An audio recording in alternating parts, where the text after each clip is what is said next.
magaling na yung magiging speaker may capability to handle those issues because we have pressing problem. Ang bibigat ng problema mo, unemployment, poverty, hunger, economic, peace and order, lahat yan. Dapat battle-tested yung magiging speaker na nagkaroon na ng experience of handling crisis. Just like the Yolanda crisis. Nagawa ni Martin yan na natulungan niya yung kanyang probinsya kahit na, remember, you are a Romualdez in the president's akin. Natanda yung araw niya. So, sir, yung ba yung sinasabi niyong edge ni Congressman Romualdez? Ano yung edge niya over the other candidates for speaker? Hi. Hindi,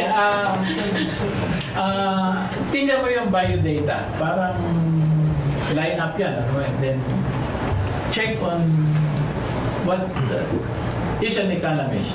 We need that. He's a lawyer. We need also a good lawyer. Maganda yung kanyang pinanggalingan mga pinag-aralang school. Pero ang important talaga doon, alam mo yung pulso and how this house runs. Plus of course, Eko, in-endorse din siya, baka siya i-endorse ng speaker.